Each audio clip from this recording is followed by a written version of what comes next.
Du coup, parle-moi de Pacte, ce projet où Ouais. le public peut venir interagir avec vous. C'est ça. C'est un projet que je fais avec Joris Delacroix et Théo. On avait envie de faire un truc ensemble. Ça serait cool de faire des dates, de commencer par faire des dates ensemble, des shows ensemble. Puisqu'en fait, moi, j'avais toujours les obligations vis-à-vis de Armada, vu que mon album n'était pas sorti. Donc, je ne pouvais pas faire un nouveau label ou faire autre chose tant que l'album n'était pas sorti. On a dit, OK, on va commencer par faire un show, lancer un concept. Je veux bien qu'on fasse un show. C'était Joris et Théo qui ont vraiment lancé cette impulsion au début. Quand je me suis vraiment mis à fond dedans, parce que moi, je suis long à démarrer, mais quand je suis à fond dans un truc, ça y va, tu vois. Il faut faire un show nouveau.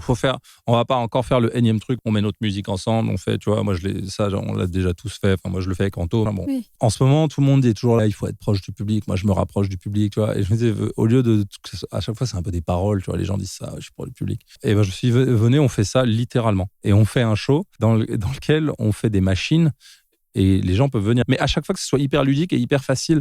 La manière pour moi de voir si ça marchait, c'est que je le faisais essayer à mes enfants, qui ont 4 et 6 ans. Et s'ils arrivaient à s'amuser avec pendant 30 minutes et qu'ils comprenaient direct comment ça marchait, c'est que c'était bon pour le public. C'est que c'est pour des mecs du public, ça va passer. Tu sais, quand tu es en live, le projet, c'était donc que les gens puissent venir jouer de la musique avec nous. Oui. Et donc, le but, c'était de faire des shows la plupart du temps en scène centrale. Donc, la scène centrale, ça veut dire qu'on est dans le public, dans la fosse, en gros. Et les gens qui sont entre guillemets au premier rang, enfin qui sont là, eux, ils peuvent venir toucher. Tu sais, quand tu vois des vidéos où tu as un mec qui vient et qui touche, et tu sais, ça coupe tout, ça emmerde un peu tout le monde, tu vois. Bah là, c'est l'inverse. C'est vas-y, viens et touche. Tu vois, fais-toi plaisir. Là, tu peux y aller. Et ils ont un vrai contrôle sur le son. Ils peuvent littéralement couper la musique, tu vois. Donc, ils peuvent faire à peu près ce que nous, on peut faire. On veut pas que ce soit la cacophonie, mais si on voit que quelqu'un va faire une connerie, on laisse un peu faire. Ouais. C'est aussi marrant, même sur les réseaux ou quoi, d'avoir des gros fails, tu vois, de mecs. Et au moins, ça montre que c'est pas du fake. Ça donne une vraie pression et c'est quand même super cool.